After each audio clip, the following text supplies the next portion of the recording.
एक दिन एक देश में दूर, बहुत दूर, मौसम सामान्य से ज्यादा गर्म था। ग्रामीणों द्वारा लगाए गए फूल गर्मी के कारण मुरझा रहे थे। जानवर जल्दी थक रहे थे और राजा के संरक्षक लगातार पसीना बहा रहे थे। आज तो कल से भी ज्यादा गर्मी है। इन कपड़ों में तो हम पसीने से भीग गए हैं। न तो राजा, न उसके सैनिक और न ही ग्रामीण दिन बदिन बढ़ते इस तापमान का कारण समझ पा रहे थे। मारिया नाम की एक नौजवान लड़की बहुत परेशान थी जब उसने अपने खेतों में सड़ती हुई फसल को देखा। अगर ऐसा ही चलता रहा तो मेरी ये सारी सब्जियां सूख जाएंगी। इस गर्मी को तुरंत रोकने की जरूरत है। मारिया राजा के सामने गई और तेज गर्मी और खेतों के सूखने के बारे में शिकायत की। राजा ने अपने शूरवीरों में से एक को गर्मी का कारण खोजने के लिए नियुक्त किया। युवा शूरवीर बड़े साहस के साथ पहाड़ की ढलान पर निकल पड़ा। अंत में उसने एक ड्रैगन को देखा, पहाड़ की 7वीं गुफा में। 7 गुफाओं के साथ ड्रैगन लगातार अपनी सांसों से आग उगल रहा था और उसने कभी अपना मुंह बंद नहीं किया। जब शूरवीर को एहसास हुआ कि इस ड्रैगन से गर्मी आ रही थी, तो वो उसे रोकने के लिए अपनी तलवार लेकर उसकी तरफ भागा। हालांकि ये देखकर ड्रैगन ने अपनी एक सांस से शूरवीर को वापस गांव में पटक दिया।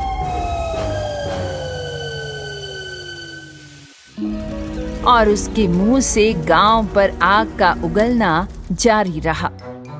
शूरवीर कवच से काला हुआ ग्रामीणों के बीच से गुजरा। मारिया और अन्य ग्रामीण शूरवीर की ये हालत देखकर बहुत दुखी थे। दूसरी ओर शूरवीर राजा के सामने गया और जो कुछ हुआ था वो सब बताया। मेरे राजा, गुस्से में एक ड्रैगन लगातार हमारे गांव के ऊपर आग उगल रहा है, इसीलिए तापमान बढ़ता जा रहा है। एक ड्रैगन? हाँ, देखिए, ड्रैगन की आग ने मेरे कवच का क्या हाल कर दिया है। राजा ने जो सुना उसे उस पर विश्वास नहीं हो रहा था। कई दिनों तक उन्होंने खुद को अपने कमरे में बंद कर लिया और सोचने लगे कि वे ड्रैगन को कैसे हरा सकते हैं। फिर उन्होंने अपने दोस्त हैरल्ड को बुलाया और उसे एक काम सौंपा।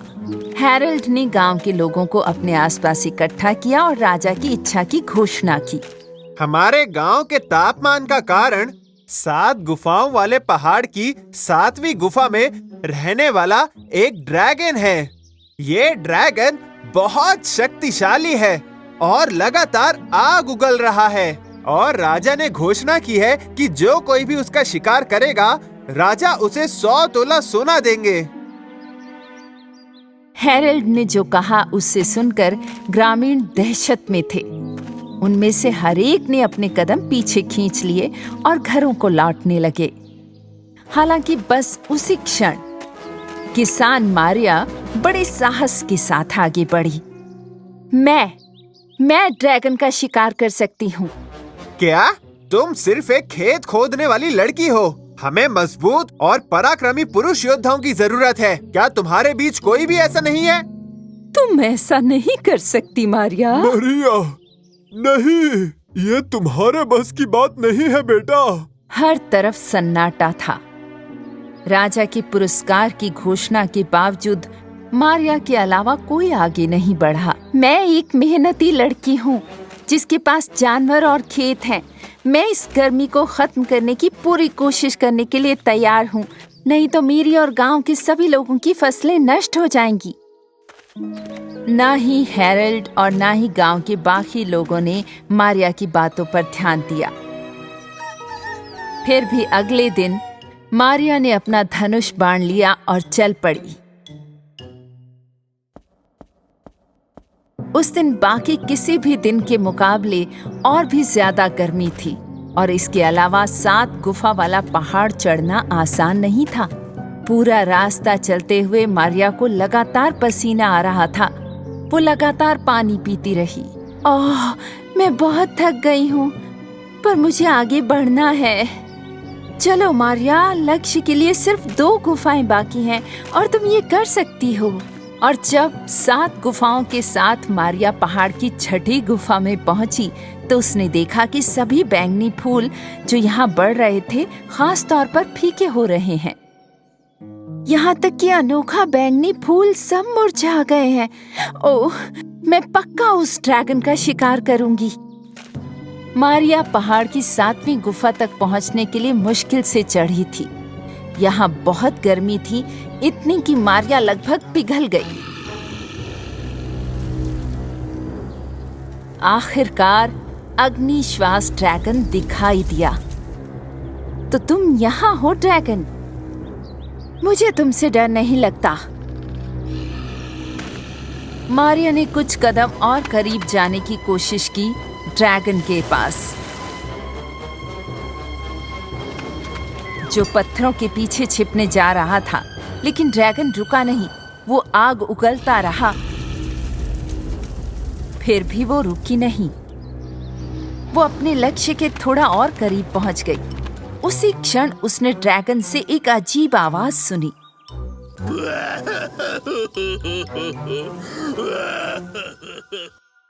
हाँ, ये ड्रैगन, वो रो क्यों रहा है?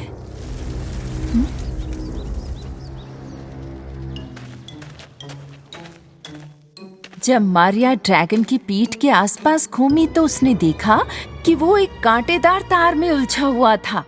अरे नहीं नहीं, ये तो बहुत डरावना है, इसलिए तुम चिल्लाते रहते हो और आग उगलते हो। बेचारा ड्रैगन। उसने कांटेदार तार को बाहर निकाला, हालांकि ये बहुत मुश्किल था। इसका तो एक भी कांटा चुभ जाए तो कितना दर्द होता है। आउच! ओह, किसे पता था कि ड्रैगन को कितनी चोट लगी है। इस दौरान ड्रैगन ने अचानक अपना चेहरा मारिया की ओर कर लिया। उसने गुस्से भरी नजर में उसकी ओर देखा और गुस्से में फटने ही वाला था कि तभी मारिया ने उसे वो कांटा दिखाया जो उसने निकाल दिया था। जब ड्रैगन को एहसास हुआ कि उसने कांटों से छुटकारा पा लिया है तो वो बहुत खुश था। उसने मारिया को धन्यवाद दिया और फिर उसने उसे अपनी पीठ पर बिठा लिया और आकाश में उड़ने लगा। गांव वाले बहुत खुश हुए जब उन्होंने महसूस किया कि तापमान सामान्य हो गया था और उन्होंने आकाश की तरफ मारिया को ड्रैगन की पीठ पर बहादुरी से उड़ते हुए देखा। ये मारिया है, बहुत खूब, वाह!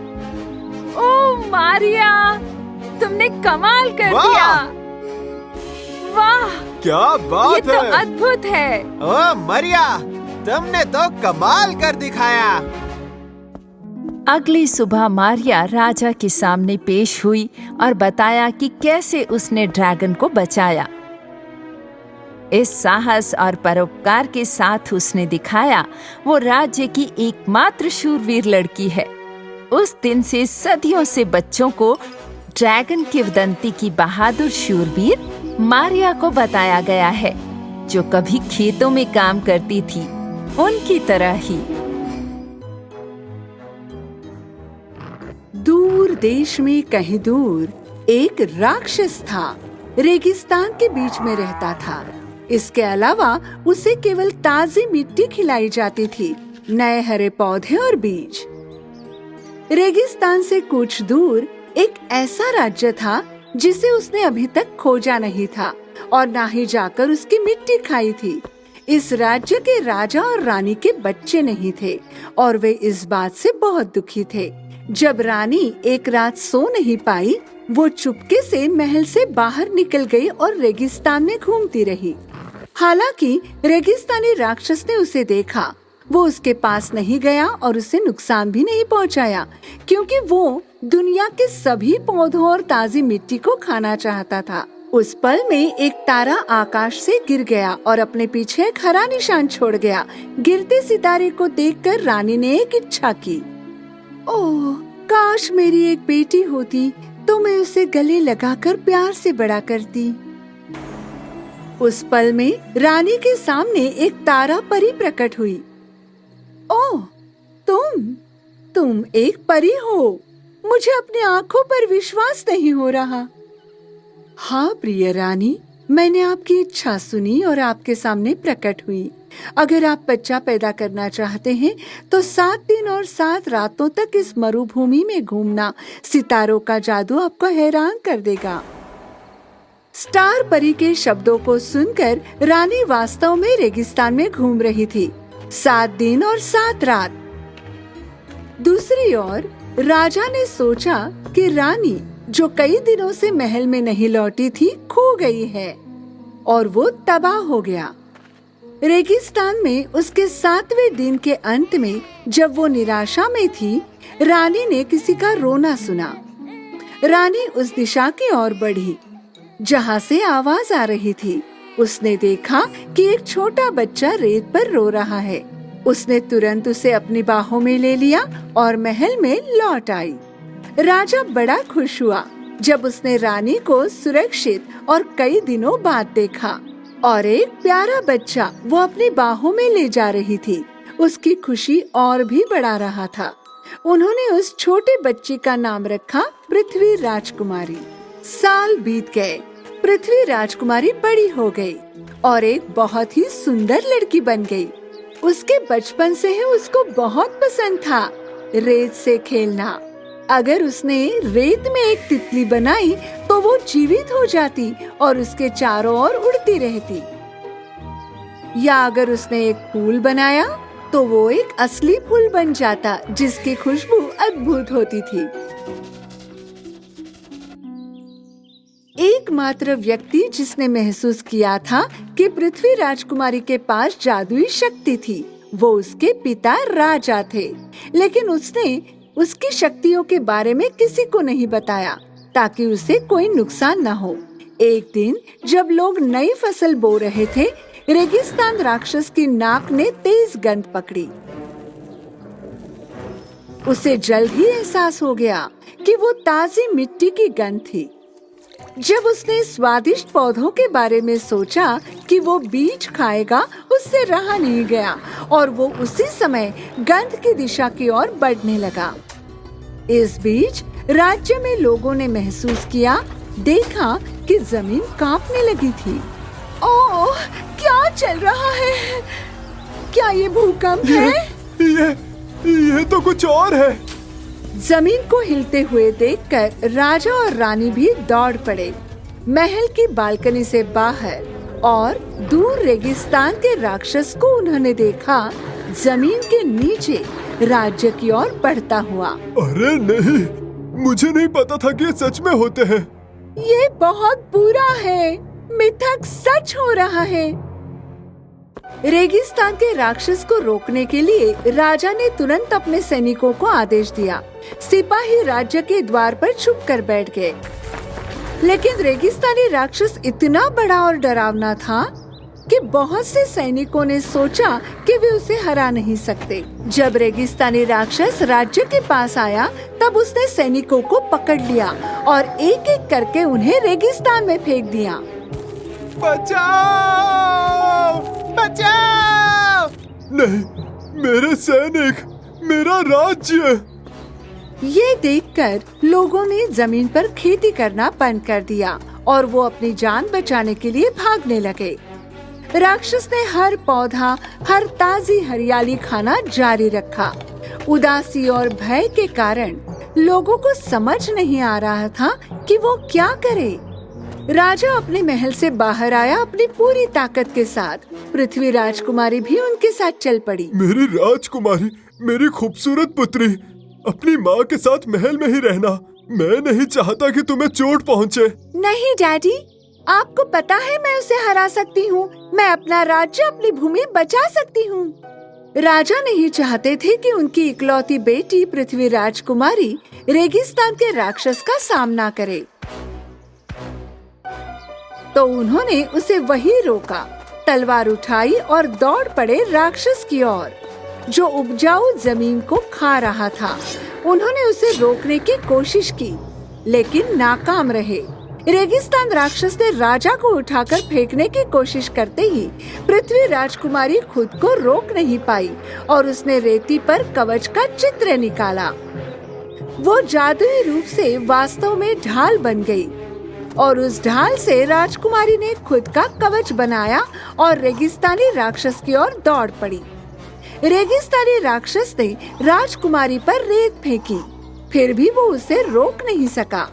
पृथ्वी राजकुमारी तुरंत झुक गई और रेत में अपनी जादुई शक्ति से एक बड़ी बाल्टी का चित्र बनाया। बाल्टी असल रूप में सामने आई। राजकुमारी ने इस बाल्टी को उठा लिया और उसे रेगिस्तानी राक्षस पर फेंक दिया। वो बाल्टी रेगिस्तानी राक्षस के सिर पर जा लगी और वहीं फंस गई। इस प्रकार राक्षस आगे का नहीं देख पाया और उपजाऊ जमीन खा नहीं पाया। उस समय पृथ्वी राजकुमारी ने सारी शक्ति इकट्ठा कर राक्षस को राज्य से दूर फेंकने के लिए एक रेगिस्तानी बवंडर बनाया। ये बवंडर इतना बड़ा था और मजबूत था कि इसने एक पल में राक्षस को अपनी चपेट में ले लिया और उसे राज्य से दूर ले गया। जो लोग ये देख रहे थे कि क्या हो रहा है, बड़े विस्मय और प्रसन्नता में थे। पृथ्वी राजकुमारी अपने द्वारा उपयोग किए जाने वाले जादू से थक गई थी। किंग तुरंत दौड़कर उसके पास गया और उसे गले से लगा लिया। तुमने हमारी जान बचाई, हमारी जमीन और हमारा राज्य भी। पृथ्वी राजकुमारी जिंदाबाद! राजकुमारी अमर रहे। उस दिन से पृथ्वी राजकुमारी ने उसके साहस से राज्य की सभी भूमि को सदैव रक्षण दिया, क्योंकि मिट्टी के बिना जीवन नहीं होता और पृथ्वी राजकुमारी ये सबसे अच्छी तरह जानती थी।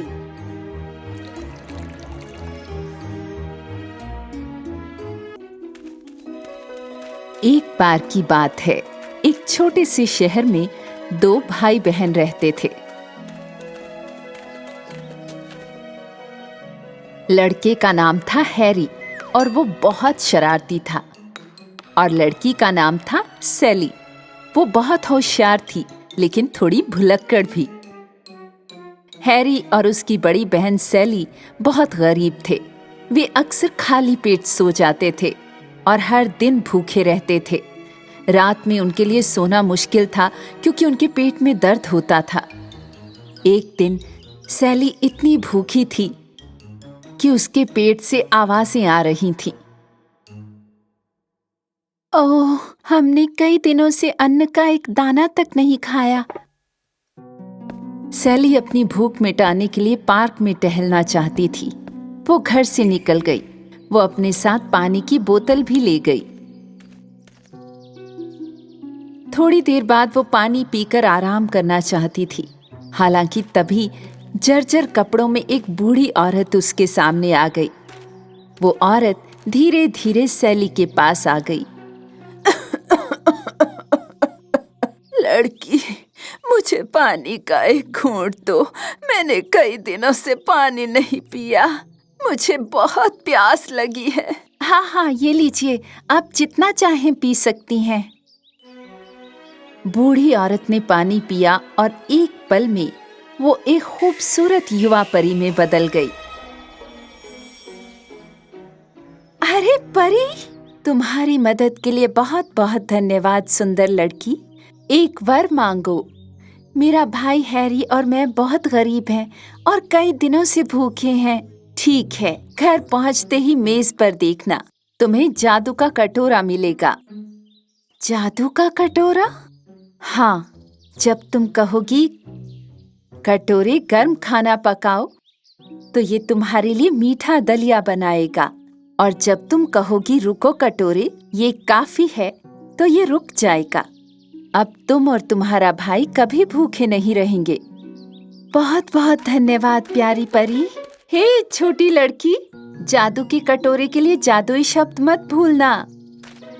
सैली घर की तरफ चल पड़ी और सचमुच जैसा परी ने कहा था, मेज पर एक कटोरा था। दीदी, ये अनोखा कटोरा कहाँ से आया? ये अनोखा नहीं है, ये जादुई है। ये एक जादू का कटोरा है। हाँ ठीक है, पर इस खाली कटोरे का करेंगे क्या? अब चुप रहो और देखो। पकाओ कटोरे, गरम खाना पकाओ। जादू के शब्दों को सुनते ही कटोरा गर्म होने लगा और मीठा दलिया पकाने लगा। लेकिन ये कैसे हो सकता है? ये कटोरा तो सच में जादुई है। मतलब अब से हम भूखे नहीं रहेंगे। हैरी और सैली ने 1 या 2 नहीं बल्कि 10 प्लेट मीठा दलिया खाया और जब उनका पेट भर गया तो सैली ने जादुई शब्दों को कटोरे को और अधिक बनाने से रोकने के लिए कहा। मैंने पेट भर कर खाया। ये दलिया बहुत स्वादिष्ट है। मैं तो ये हर रोज खा सकता हूँ।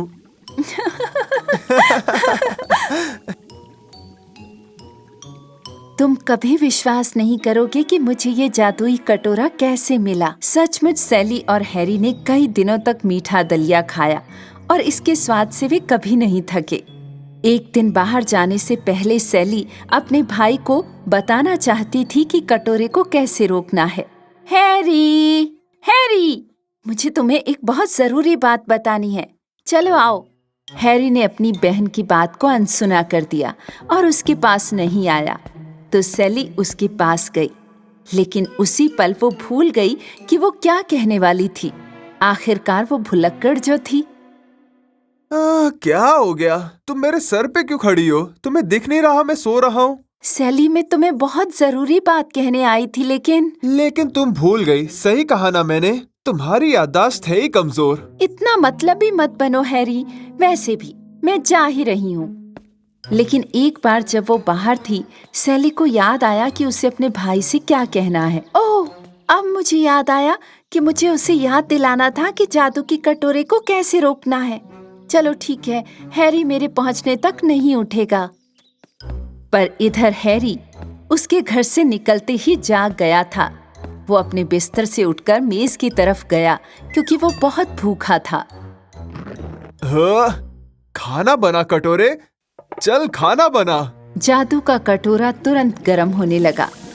घर में फिर से मीठे दलिये की महक आने लगी।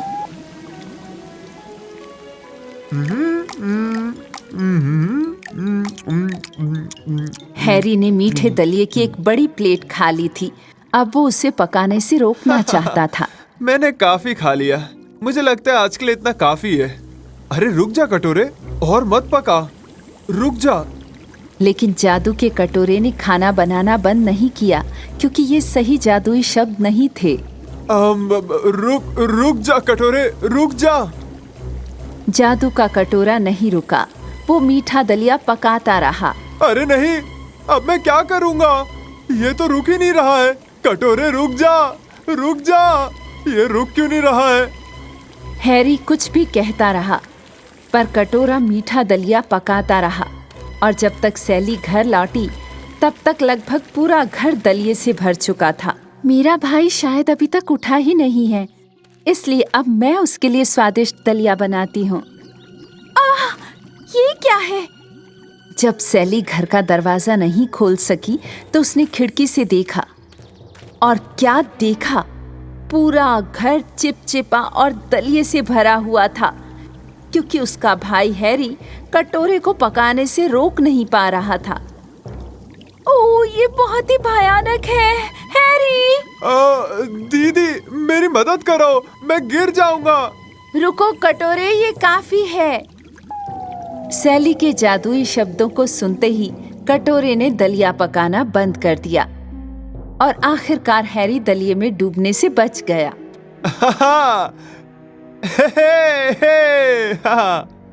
शुक्रिया दीदी। वैसे अब हम इस मीठे दलिये का करने क्या वाले हैं? ये तो घर में चारों तरफ फैल गया है। सैली के पास एक अच्छी तरकीब थी। उसने फौरन जाकर पड़ोस के अपने दूसरे गरीब पड़ोसियों को बुलाया। उनमें से हर कोई सैली के घर के बाहर आ गया। जब हैरी ने स्वादिष्ट दलिये के साथ प्लेटों को भर दिया तो सैली ने उन्हें उनके भूखे और गरीब पड़ोसियों को बांट दिया। बहुत बहुत शुक्रिया सैली, तुमने हमारी भूख मिटा दी। कितना स्वादिष्ट है। हैरी और सैली अपने जैसे गरीब लोगों की मदद करके बहुत खुश थे। अपने भूखे पड़ोसियों को खिलाकर उन्हें बहुत अच्छा लगा। फिर एक बूढ़ा गरीब दिखने वाला आदमी उनके पास आया। ओह, क्या सच में दलिए का एक जादुई कटोरा? मैं अपनी पत्नी और बच्चों के भोजन के लिए कई दिनों से भटक रहा हूँ, पर अब मैं थक चुका हूँ। कृपया मुझे कटोरा दे दो ताकि मैं उन्हें खाना खिला सकूं। अब हम क्या करेंगे दीदी? इसे दे देंगे तो हम दोनों भूखे मर जाएंगे। ऐसा मत सोचो हैरी, आदमी के बच्चे भूखे हैं। इस दुनिया में बच्चों को भूखा नहीं रहना चाहिए। ये कटोरा लो और अपने परिवार के पास ले जाओ। उसी क्षण वो आदमी एक सुंदर युवा परी में बदल गया। ओह, तुम तो वही परी हो जिसने मुझ पर एहसान किया है। हैरी और सैली, तुमने मुझे बहुत खुश किया है। तुमने पड़ोस में रहने वाले गरीब लोगों को खाना खिलाया और उस आदमी की मदद की जिसके बच्चे भूखे थे।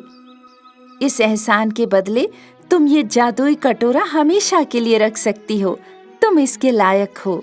क्या सच में? ये तब से हर दिन हैरी और सैली शहर के गरीब लोगों को दलिया बांटते रहे। उनके उदार दिल उनके द्वारा बांटे गए दलिये के समान मीठे हो गए। जब उन्होंने बच्चों, जवान और बूढ़े लोगों सबका पेट भरे हुए देखा और उन्हें खुश देखा, तो उनका जीवन भी सुख और शांति से भर गया। The goose girl. एक बार की बात है, एक रानी और उसकी बेटी देश के सबसे खूबसूरत महल में एक साथ रहते थे। राजकुमारी की एक परी थी जिसे वो बहुत प्यार करती थी। इस परी ने हमेशा उसकी रक्षा की। एक दिन जब राजकुमारी की शादी की उम्र हो गई, तो उसने दूसरे देश के राजकुमार से मिलने जाने का फैसला किया। रानी ने चलते वक्त अपनी बेटी को अपने साथ ले जाने के लिए गहनों का एक डिब्बा दिया। अगर रास्ते में किसी को पता चलता है कि आप राजकुमारी हैं, तो आपके साथ बुरा हो सकता है बेटी। इसलिए किसी सैनिक की बजाय मेरी एक सहायक तुम्हारे साथ रहेगी। अच्छी परी के पास राजकुमारी के लिए उपहार भी थे। उसने उसे फलादा नाम का एक बोलने वाला घोड़ा दिया। मैं सड़क पर दौड़ने के लिए तैयार हूँ मेरी राजकुमारी। एक और चीज है जो मैं तुम्हें देना चाहती हूँ मेरी राजकुमारी। परी ने राजकुमारी को एक रुमाल दिया जिस पर 3 सितारे थे। ये जादुई रुमाल है राजकुमारी, इसे हमेशा अपने पास रखें और जरूरत पड़ने पर इस्तेमाल करें। राजकुमारी ने अलविदा कहा और फलादा पर बैठ गई और उसकी सहायक एक गधे पर। कुछ घंटे बाद राजकुमारी जंगल की सड़क पर चल रही थी। वो बहुत थक गई थी, इसलिए उसने कुछ आराम करने की सोची। ओह, मुझे बहुत प्यास लगी है। हमारे पास पानी है ना? मुझे दोगी थोड़ा? सहायक लड़की ने पानी पीकर खत्म कर दिया था। क्षमा करें राजकुमारी, लेकिन मुझे भी बहुत प्यास लगी थी, इसलिए मैंने वो सब पी लिया। अपने लिए ढूंढ लो, मैं नौकर नहीं हूँ। राजकुमारी सहायक के ऐसे अभद्र व्यवहार को देखकर बहुत हैरान थी, लेकिन उसने कुछ नहीं कहा। वे सड़क पर चलते रहे। कुछ समय बीत जाने के बाद राजकुमारी रुक गई। शाही सहायक, क्या आप मुझे उस फव्वारे से पानी लाकर देंगी प्लीज? क्षमा करें राजकुमारी, लेकिन मैं आपकी नौकरानी नहीं हूँ। आप अपने घोड़े से उतरिए और अपना पानी खुद पी लीजिए। राजकुमारी और फलादा की नजरें मिली। एक बात कहूँ, मुझे ये सहायक लड़की कुछ ठीक नहीं लग रही। इसकी मौजूदगी में सावधान रहें। राजकुमारी अपने घोड़े से नीचे उतरी और उसने खुद ही तालाब से पानी लेकर पिया। उसकी जेब में रखा जादुई रुमाल अचानक बोलने लगा। मेरी राजकुमारी, सावधान रहो, ये सहायक लड़की खतरनाक है। लेकिन जैसे ही राजकुमारी पानी पीने के लिए झुकी, उसका जादुई रुमाल पानी में गिर गया। ओ नहीं, पानी में बहते जादू के रुमाल को देखकर सहायक लड़की ने मौका देखा। अब आपके पास कोई और शक्ति नहीं बची है। अब से मैं सभी आदेश दूंगी और आप वही करेंगे जो मैं कहूंगी।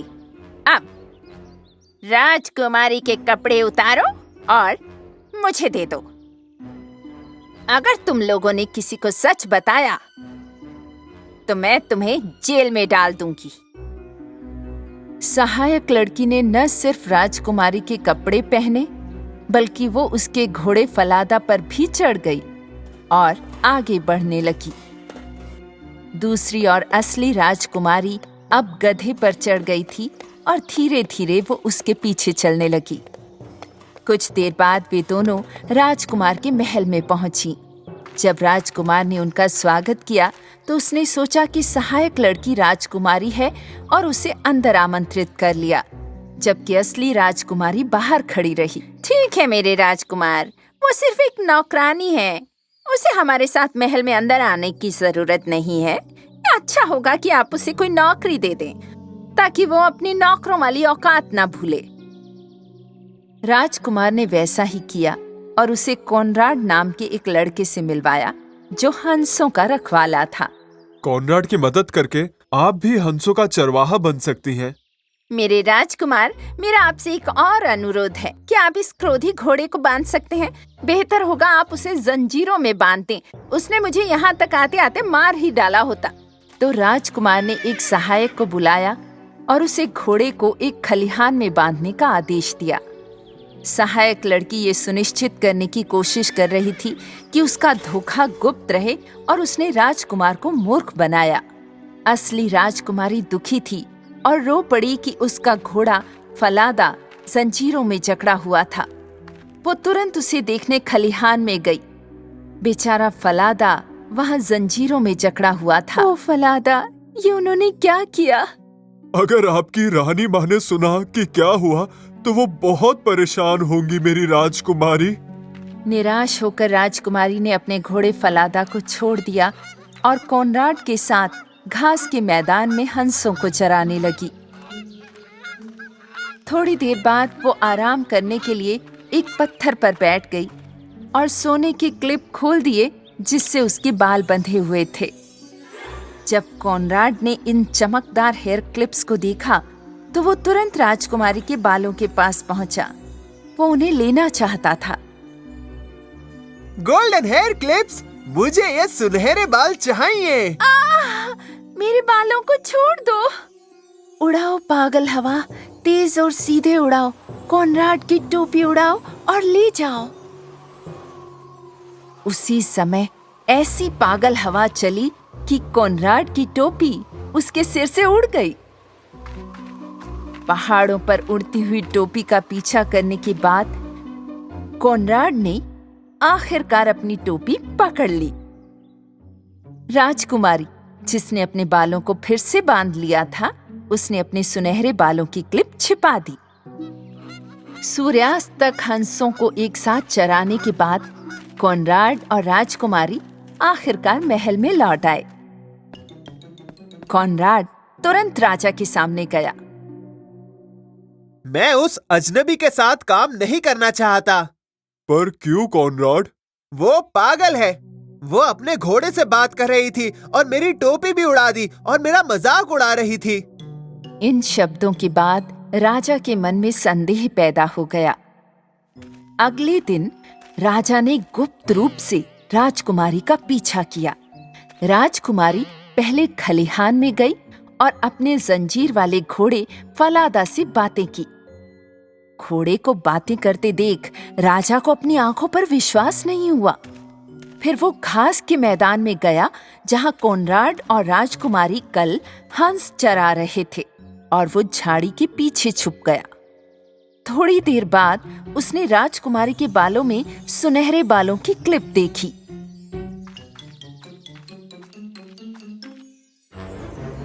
उड़ा पागल हवा, तुरंत उड़ा। कॉनराड की टोपी उड़ाओ और ले जाओ। राजकुमारी के इन शब्दों के बाद बहुत ही तेजी से एक पागल हवा चलने लगी और टोपी फिर से उड़ गई। कॉनराड अपनी टोपी के पीछे पहाड़ों तक दौड़ा। इस बीच राजकुमारी ने अपने सुनहरे बालों की क्लिप फिर से अपने बालों में छिपा ली। राजा को ये देखकर बहुत आश्चर्य हुआ और वो चुपके से तुरंत महल में लौट आया। शाम को राजा ने राजकुमारी को अपनी उपस्थिति में बुलाया। उसने उससे उसके बोलने वाले घोड़े फलादा और सुनहरे बालों की क्लिप और जंगली हवा के बारे में पूछा। राजा के ये पूछने पर राजकुमारी रोने लगी। मैं आपको नहीं बता सकती महाराज, अगर मैंने ऐसा किया तो मैं जेल चली जाऊंगी। सच बोलने से बिल्कुल भी मत डरो जवान लड़की, बताओ मुझे। राजकुमारी ने शुरू से राजा को एक एक करके सारी घटनाएं बताईं। रास्ते में उसके साथ जो कुछ भी हुआ था। तो तुम असली राजकुमारी हो, चिंता मत करो, तुम्हें कोई नुकसान नहीं पहुंचाएगा। अब जाओ और राजकुमारी की तरह तैयार हो जाओ। राजा ने तुरंत अपने पुत्र राजकुमार को बुलाया और उसे सब कुछ बताया। उसी शाम नकली राजकुमारी से बिना कुछ कहे राजकुमार ने महल में भोज का आयोजन किया। असली राजकुमारी राजकुमार के एक तरफ और नकली दूसरी तरफ बैठी थी। असली राजकुमारी की सुंदरता मुग्ध कर देने वाली थी, लेकिन नकली राजकुमारी ने उसे नहीं पहचाना। ये लड़की कौन है और यहाँ दावत में क्या कर रही है? उसे ये इतने सुंदर गहने और सुंदर पोशाक कहाँ से मिली? महल में उपस्थित सभी लोग, मेरे पास आपके लिए कहानी है, ध्यान से सुनिएगा। राजा ने इस तरह बताना शुरू किया कि राजकुमारी के साथ क्या हुआ था, जैसे कि ये किसी और की कहानी हो। अंत में उन्होंने सभी से पूछा कि झूठ बोलकर लोगों को धोखा देने वाले को कैसी सजा दी जाए। उस झूठे को सबसे भारी सजा दी जानी चाहिए मेरे राजा। उसके पैरों को जंजीर से बांधकर हमेशा के लिए कैद कर लेना चाहिए। क्या वाकई? लेकिन इस कहानी में तुम ही वो झूठी हो। तुमने अपने आप को खुद दंड दिया है। सैनिकों, इस झूठी को मेरी नजरों के सामने से ले जाओ। इस प्रकार सहायक लड़की को झूठ बोलकर राजकुमारी का जीवन बर्बाद करने की सजा भुगतनी पड़ी। राजकुमार ने उस रात असली राजकुमारी के सामने शादी का प्रस्ताव रखा। तब राजकुमारी और राजकुमार खलिहान में गए और बात करने वाले घोड़े फलादा को भी बचाया। आखिरकार सच सामने आ ही गया राजकुमारी। अगर आपकी रानी माँ ये पल देखती तो वो खुशी से रो पड़ती। राजकुमारी और राजकुमार ने एक नया जीवन शुरू किया, जिसमें वे अब बहुत खुश थे। और राजकुमारी की नेक दिल परी हमेशा उनके साथ रहती थी, जो उन्हें हमेशा के लिए हर बुराई से बचाती थी।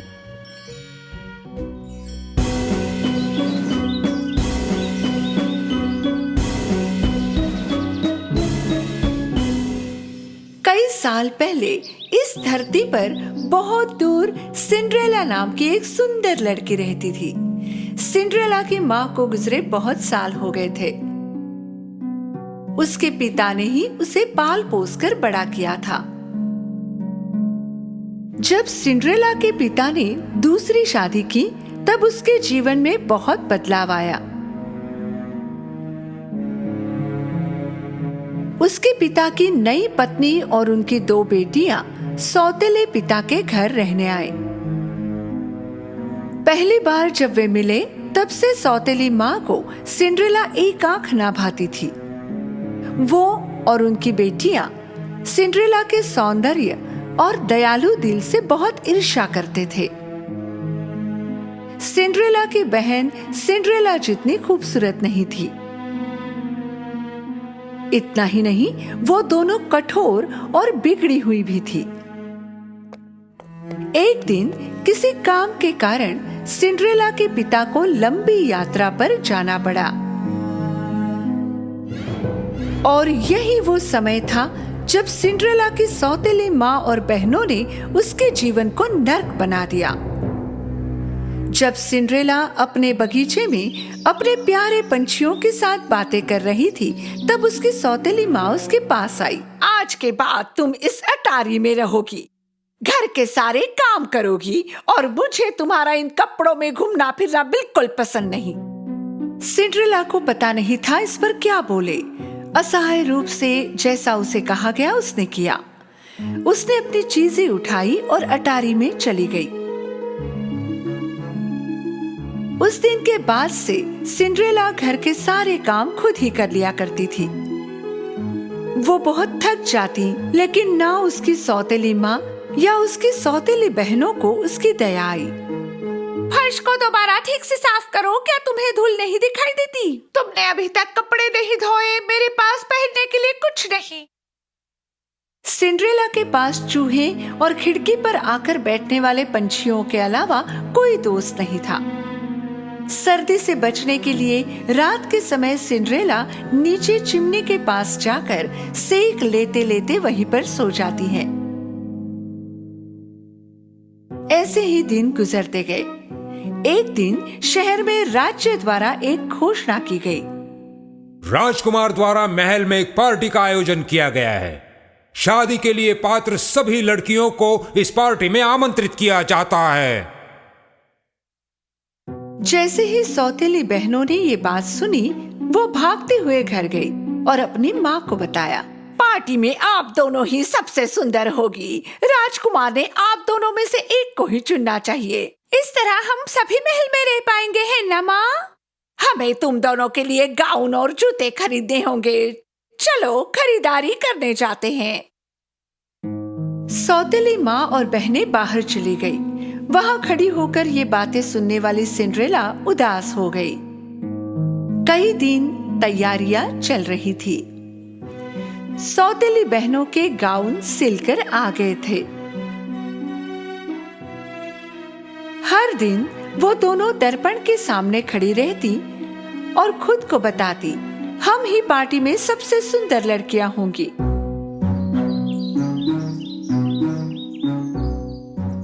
आखिर वो दिन आ ही गया। सौतेली बहनें आज जल्दी उठ गई थी। उन्होंने सिंड्रेला को बुलाया। सिंड्रेला, सिंड्रेला, जल्दी यहाँ आओ। कहाँ हो तुम? जल्दी से हमारे स्नान की तैयारी करो। पूरे दिन सिंड्रेला ने बहनों को तैयार होने में मदद की।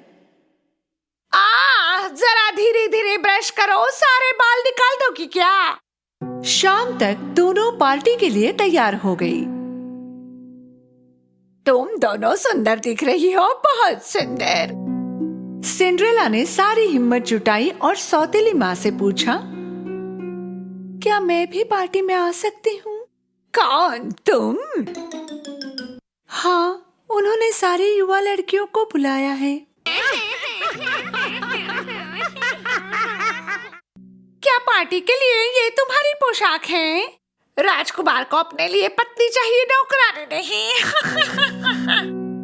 चलो लड़कियों, पार्टी के लिए देर हो रही है और तुम याद रखना, सोने से पहले सारे काम हो जाने चाहिए। सौतेली माँ और बहनें पार्टी के लिए निकल गई और घर पर अकेली सिंड्रेला रोने लगी।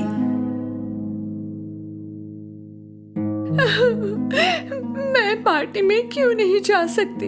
अगर आज मेरे माता पिता यहाँ होते तो ये सब नहीं होता। उसी समय एक उज्जवल प्रकाश दिखाई दिया। पहले सिंड्रेला समझ नहीं पाई कि वो क्या था। वो प्रकाश को एकटक देखी जा रही थी और अचानक प्रकाश के बीचों बीच एक खूबसूरत परी दिखाई दी। मेरी प्यारी सिंड्रेला, रो मत, तुम भी महल में पार्टी में जाओगी। सिंड्रेला को उसकी आंखों पर विश्वास नहीं हुआ। उसने हड़बड़ाकर पूछा, क्या मैं जा सकती हूँ? मेरी हालत तो देखो।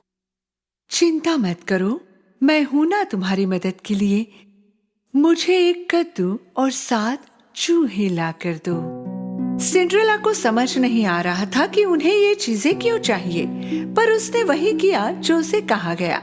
पहले वो रसोई घर में गई और बड़ा सा कद्दू ले आई। फिर वो अटारी में गई और अपने चूहे दोस्तों को लेकर फिर से नीचे आई। परी ने अपनी जादुई छड़ी से कद्दू को एक सुंदर बग्गी में बदल दिया। फिर वो चूहों की तरफ मुड़ी। उनमें से एक ड्राइवर बन गया और बाकी 6 सुंदर सफेद घोड़ों में बदल गए।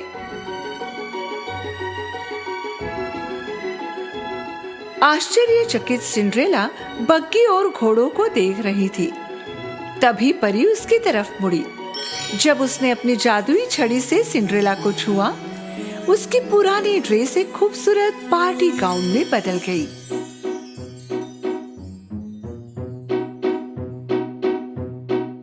और उसके पैरों की चप्पल सुंदर कांच के जूते में बदल गए।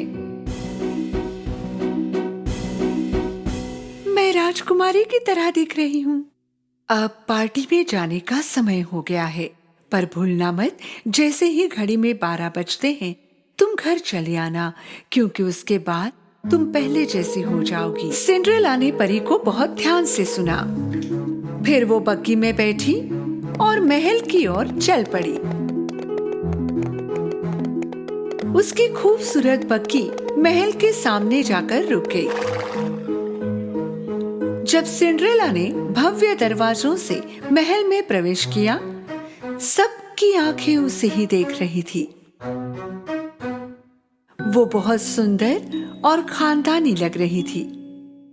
उसकी सौतेली माँ और सौतेली बहनें भी इस सुंदर महिला को देखती रह गई थी। वे उसे पहचान भी नहीं पाई थी।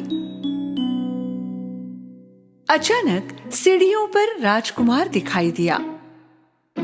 सिंड्रेला सच में पार्टी में उपस्थित सभी लड़कियों में सुंदर लग रही थी। राजकुमार को पहले ही नजर में इस खूबसूरत लड़की से प्यार हो गया। सभी उसे उत्सुकता से देख रहे थे। वो धीरे धीरे आगे की तरफ बढ़ता गया। सौतेली बहनें बहुत खुश हो गई कि राजकुमार उन्हीं की तरफ आ रहा है। आओ, वो मेरे पास आ रहा है। नहीं, वो मेरे पास आ रहा है। पर राजकुमार आगे बढ़ा और सिंड्रेला के सामने जाकर रुक गया। हे सुंदर युवती, क्या तुम मेरे साथ नृत्य करना पसंद करोगी? सिंड्रेला ने विनम्रता से हाँ कहा। राजकुमार और सिंड्रेला ने उत्सुकता से देख रहे आमंत्रितों के बीच नृत्य करना शुरू किया। सिंड्रेला संगीत और नृत्य से इतनी प्रभावित हो गई, उसे लगा मानो महल में वो और राजकुमार है, बस दोनों ही। वे दोनों देर रात तक नृत्य करते रहे। सिंड्रेला को पता ही नहीं चला कि कितना वक्त गुजर गया है। अचानक उसकी नजर घड़ी पर पड़ी। आधी रात हो चुकी थी। उसी समय सिंड्रेला को परी की चेतावनी याद आ गई। जैसे ही घड़ी में 12 बजते हैं तुम घर चली आना, क्योंकि उसके बाद तुम पहले जैसी हो जाओगी। हड़बड़ाकर उसने राजकुमार को वहीं छोड़ा और वो भागने लगी। जब वो महल की सीढ़ियां उतर रही थी, उसका एक जूता वहीं छूट गया और उसके पास उसे लेने का समय भी नहीं था। जैसे ही वो बाहर पहुंची, घड़ी में 12 बज चुके थे और फिर से सब कुछ वैसा हो गया जैसे पहले था। जब राजकुमार उसके पीछे भागा, उसे वो जूता सीढ़ियों पर मिला। पता करो ये जूता किसका है, फिर चाहे इसके लिए राज्य की सारी लड़कियों को आपको मिलना पड़े, उसे ढूंढ कर लाओ। सिंड्रेला हाफती हुई घर पहुंची और सीधे अटारी पर गई। वो राजकुमार के साथ बिताए समय को सोचने लगी। उसे पता था कि उसके पास कोई मौका नहीं था, पर फिर भी उसे राजकुमार से प्यार हो गया। राजकुमार के लिए उस लड़की को खोजना असंभव था और अगर वो खोज भी लेता तो पहचान नहीं पाता। राजकुमार के आदमी राज्य के घर घर जाकर उस जूते के मालकिन को खोजने लगे, पर जूता किसी भी लड़की के पैर में फिट नहीं हुआ।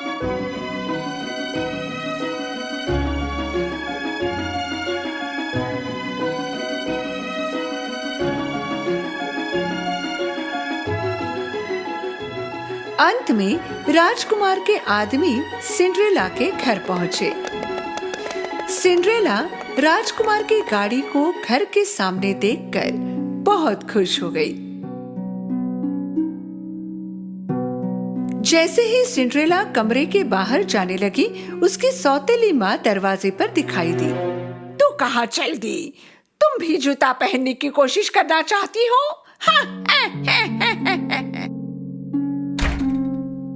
व्यंग्यात्मक हंसी के साथ सौतेली माँ ने अटारी का दरवाजा बंद कर दिया। नहीं, कृपा करके दरवाजा खोलो, कृपा करके प्लीज। कितनी दयनीय बात है। राजकुमार और तुम में क्या समानता होगी भला?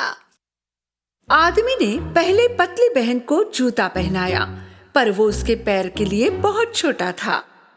देखो मेरे पैर में कितने अच्छी तरह से बैठ गया। फिर मोटी बहन ने कोशिश की, पर जूता उसके पैर में जा ही नहीं रहा था। शायद हमने दूसरे पैर में कोशिश की होती। उन्होंने कोशिश तो बहुत की, पर नाकाम रहे। सिंड्रेला ने खिड़की की तरफ दौड़ने की आखिरी कोशिश की, पर खिड़की बहुत ऊपर थी। वो रोने लगी।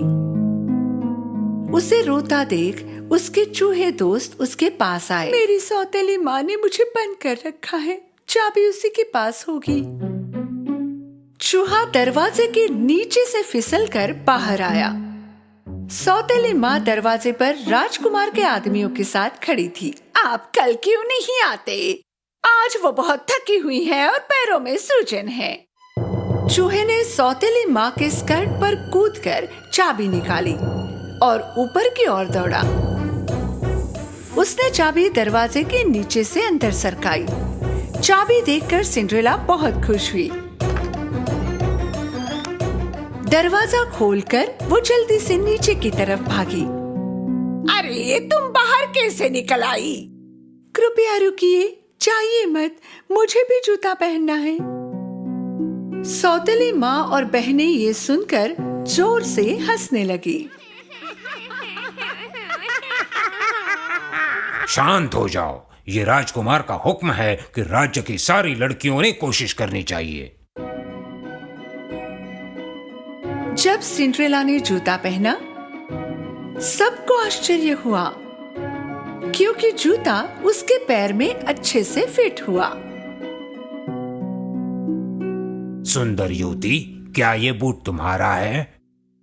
सिंड्रेला ने गर्दन हिलाकर हामी भरी। कृपया हमारे साथ महल चलें। सिंड्रेला उनके साथ महल में गई। उन्होंने उसे राजकुमार के सामने पेश किया।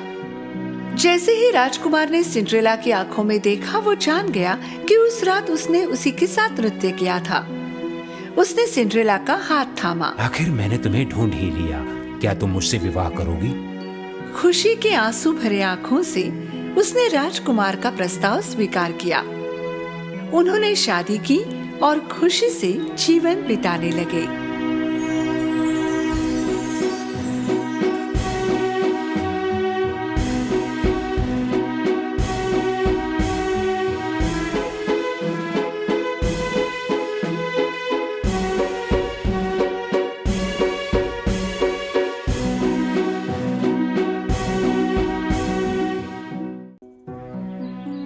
आलसी लड़की। एक बार की बात है, एक पिता और उसकी 2 जवान बेटियां दूर एक देश में एक साथ रह रहे थे। एक लड़की बहुत मेहनती थी और दूसरी बहुत आलसी। दीदी, क्या आप कभी मदद भी करती हैं? मैं बहुत थक गई हूँ। अरे नहीं, तुम पहले से ही सफाई कर रही हो, अब मैं अपने हाथ गंदे क्यों करूं? मेरे नाखून भी टूट जाएंगे। उनके बूढ़े पिता एक मेहनती इंसान थे, इसलिए हमेशा थक जाते थे। शाम को उनके पास सिर्फ सूप और कुछ रोटी ही खाने के लिए होती थी। एक दिन बूढ़े पिता ने अपनी बेटियों से एक निवेदन किया। मेरी प्यारी बेटियों, तुम जानती हो मैं तुम दोनों से बहुत प्यार करता हूँ और मैं सोच रहा था कि अब तुम दोनों बड़ी हो गई हो और समय आ गया है कि तुम दोनों जिम्मेदारियां उठाओ। मैं चाहता हूँ कि तुम दोनों कोई काम या नौकरी ढूंढो। आप सही कह रहे हैं, मैं कल जरूर कोई काम तलाश कर लूंगी। और तुम्हारा क्या मेरी बच्ची? मेरी बहन को नौकरी मिलनी चाहिए, ये उसकी बात है, लेकिन मुझे लगता है कि मैं घर का काम ज्यादा अच्छा करती हूँ। बूढ़ा अपनी बेटियों को इतना उत्सुक देखकर बहुत खुश था। अगले दिन जब मेहनती लड़की नौकरी की तलाश में घर से निकली तो उसके पिता उसके पास आए। मेरी प्यारी बच्ची, मैं तुम्हें एक सलाह देना चाहता हूँ। अगर कभी भी कोई तुमसे मदद मांगे तो उसे मना मत करना। हमेशा तट पर रहना और अपने काम से प्यार करना और जो भी काम करो पूरी लगन से करना। धन्यवाद पिताजी, मैं आपकी सलाह कभी नहीं भूलूंगी। ये हुई ना बात मेरी बच्ची। मेहनती बेटी अपनी नौकरी खोजने निकल पड़ी, जबकि आलसी बेटी, जिसने कहा था कि वो घर का काम करेगी, उसने कुछ नहीं किया। घर दिन ब दिन गंदा होता जा रहा था और भी गंदा। मेहनती लड़की कई दिनों तक पैदल चलती रही, लेकिन उसे कोई काम नहीं मिला। कुछ दूर चलने पर मेहनती लड़की को सूखी शाखाओं और जड़ों वाला एक पेड़ दिखा। अरे जवान लड़की, क्या तुम मेरी सूखी शाखाओं को साफ कर दोगी और मेरी जड़ों में थोड़ा पानी दे दोगी? मेहनती लड़की ने पेड़ की सभी सूखी शाखाओं को तब तक साफ किया जब तक कि उसकी हथेलियां घायल नहीं हो गईं और अपने पीने के पानी से जड़ों को भी सींचा। धन्यवाद प्यारी लड़की, लेकिन अब तुम्हारे पास पानी नहीं बचा है। कोई बात नहीं, आपको मदद की जरूरत थी और मैंने आपकी मदद की। मैं अपने लिए पानी ढूंढ लूंगी। मेहनती लड़की अपने रास्ते पर आगे चलती रही। आगे उसे टूटे और बिखरे हुए हिस्सों के साथ एक चूल्हा मिला। अरे सुंदर लड़की, क्या तुम मेरी मरम्मत कर दोगी ताकि मैं बेहतर दिखूं? मेहनती लड़की ने मुट्ठी भर मिट्टी ली और चूल्हे की सभी दरारों को अच्छे से भर दिया। धन्यवाद प्यारी लड़की, लेकिन तुम मेरी वजह से इतनी गंदी हो गई। ओह कोई बात नहीं, कपड़े मायने नहीं रखते। आपको मदद की जरूरत थी, मैंने मदद की। मेहनती लड़की उस नए से चूल्हे को छोड़कर अपने रास्ते पर चलती रही। थोड़ी देर बाद एक प्यारा मेमना दिखाई दिया, लेकिन वो काला था, सिर से पांव तक कोयले की तरह। हेलो प्यारी लड़की, मैं गलती से कोयले में घुस गया और गंदा हो गया। तुम मुझे नहला दोगी क्या? मेहनती लड़की ने मेमने को झील के किनारे नहला दिया। मेमना पहले की तरह सफेद हो गया और चमक उठा। धन्यवाद, लेकिन तुम मेरी वजह से भीग गई। तुम्हें मदद की जरूरत थी, मैंने मदद की। मैं पहले से ही बहुत गंदी थी, अब मैं साफ हो गई। मेहनती लड़की अपने रास्ते पर चलती रही। जब अंधेरा हुआ तो उसे एक सुंदर घर मिला। ओह, जहां 7 परियां रहती थी। मेहनती लड़की घर में दाखिल हुई। हेलो, मैं आपके घर बिना अनुमति के आने के लिए क्षमा चाहती हूँ। मैं एक युवा लड़की हूँ जिसे काम की तलाश है। तुम चाहो तो यहाँ काम कर सकती हो जवान लड़की। हमारे घर में 7 कमरे हैं। तुम्हें हर दिन सिर्फ 6 कमरे साफ करने होंगे, लेकिन 7वें कमरे में भूलकर भी मत जाना। मेहनती लड़की ने नौकरी स्वीकार कर ली। जैसा कि परियों ने कहा था, वो पूरे 1 साल तक हर दिन 6 कमरों की सफाई करती रही। उसने कभी 7वें कमरे में प्रवेश नहीं किया।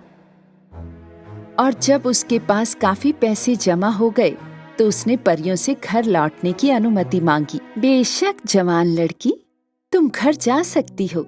मैं हैरान हूँ कि तुमने 7वें कमरे में कभी प्रवेश क्यों नहीं किया। मुझे अपने काम पर गर्व है। मेरे पिता कहते थे कि अपना काम हमेशा ठीक से करो, चाहे कुछ भी हो। मेरे यहाँ रहते हुए मेरा काम सिर्फ 6 कमरों की सफाई करना था और यही मैंने किया। हम तुम्हें तुम्हारी ईमानदारी और मेहनत के लिए इनाम देना चाहते हैं। चलो आओ हमारे साथ। परियों ने युवा लड़की को 7वें कमरे में प्रवेश करने के लिए कहा। जब लड़की अंदर गई तो उसने चांदी और सोने के ढेर सारे सिक्के देखे। अब तुम इन सिक्कों के बीच घूमो और जितने भी सिक्के तुमसे चिपक जाएंगे वो तुम्हारे होंगे। मेहनती लड़की सिक्कों में बाएं से दाएं घूम गई।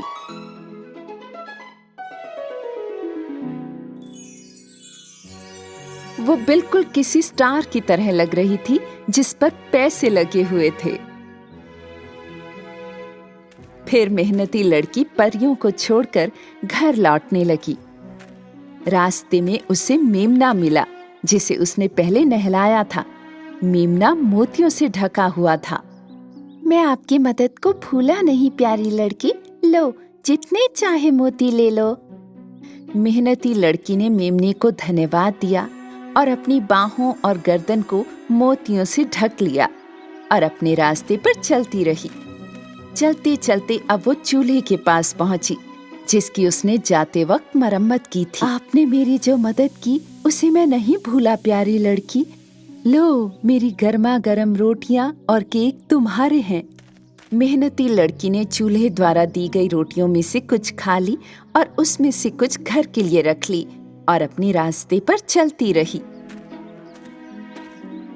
थोड़ा आगे चलने पर उसे पेड़ दिखाई दिया जिसकी डालियां फलों से ढकी हुई थी।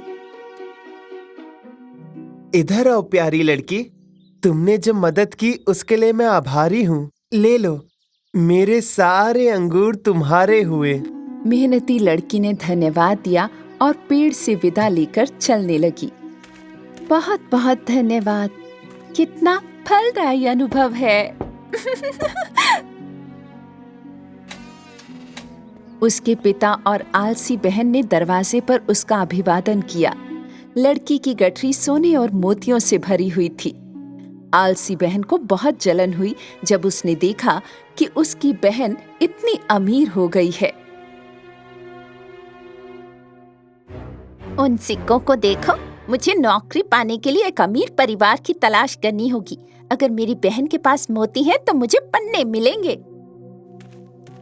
आलसी लड़की ने अपने पिता से कहा कि वो नौकरी की तलाश में घर से जा रही है। ठीक है मेरी बच्ची, तुम तो घर पे भी काम नहीं कर पाती, तो फिर तुम्हें बाहर कैसे काम मिलेगा? आलसी लड़की अपने पिता की बात को पूरा सुने बिना ही चली गई। वो दिन रात चलती थी। थोड़ा और चलने पर वो सूखी शाखाओं वाले पेड़ के पास आई।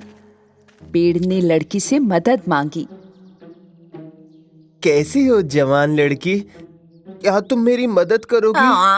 मैं इस धूप में तुम्हारी मदद नहीं कर सकती, मेरे बाल खराब हो जाएंगे। बाय। आलसी लड़की आगे बढ़ गई। थोड़ा और चलने पर उसे आगे एक टूटा और बिखरा हुआ चूल्हा दिखाई दिया। चूल्हे ने उससे मदद मांगी। मैं अपने कोमल और नाजुक हाथों को तुम्हारे लिए गंदा नहीं कर सकती, मेरी नेल पॉलिश खराब हो जाएगी। बाय। आलसी लड़की ने चूल्हे की भी मदद नहीं की। तब उसे एक मेमना मिला जो काले कोयले की तरह गंदा था और मेमने ने उसे स्नान कराने के लिए कहा। छी छी छी, मेरे रास्ते से हट जाओ कल्लूटे। आलसी लड़की भाग गई। क्या आलसी भेड़ का बच्चा है, खुद को धो भी नहीं सकता। और आलसी लड़की जल्द ही एक बड़े घर में आ गई। आलसी लड़की ने इसका फायदा उठाया और घर की मालकिन 7 परियों से काम मांगा। मुख्य परी ने उसे 1 साल रहने और सिर्फ 6 कमरे साफ करने के लिए ही कहा। भूलो मत जवान लड़की, तुम कभी भी 7वें कमरे में दाखिल नहीं होगी। आलसी लड़की ने महीनों तक अनमने मन से 6 कमरों की सफाई की। हालांकि एक दिन उसने अपनी जिज्ञासा के चलते 7वें कमरे में प्रवेश किया। सोने और चांदी के सिक्कों की बजाय अंदर मधुमक्खियां और चमगादड़ थे। मधुमक्खियों ने आलसी लड़की को इस तरह से काटा कि वो चारों ओर से जख्मी हो गई। वो बहुत दुखी थी। लड़की तुरंत वहां से चली गई और घर की ओर भागने लगी। जैसे ही वो दौड़ी, उसने मेमने को देखा, जिसके मदद के अनुरोध को उसने ठुकरा दिया था। मेमना मोतियों से ढका हुआ था। लड़की कुछ मोती पाने के लिए मेमने को पकड़ना चाहती थी, लेकिन मेमना उससे दूर भाग गया। लड़की चलती रही। वो बहुत थक गई थी। उसी पल उसे चूल्हा मिला, जिसकी मदद के अनुरोध को उसने ठुकरा दिया था। चूल्हे पर ताजी गरम रोटियां और ब्रेड थे। जब लड़की ने रोटी का एक टुकड़ा लेना चाहा, तो चूल्हा गर्म हो गया और आलसी लड़की के हाथ जल गए। जब आलसी लड़की वहां से भागी, तो वो पेड़ के पास पहुंची, जिसे उसने मदद करने से मना कर दिया था। पेड़ की डालियों पर फलों के गुच्छे थे। जब आलसी लड़की ने कुछ अंगूर लेने की कोशिश की, तो पेड़ दाहिनी ओर झुक गया। लड़की दाईं ओर दौड़ी, लेकिन इस बार पेड़ बाईं ओर झुक गया।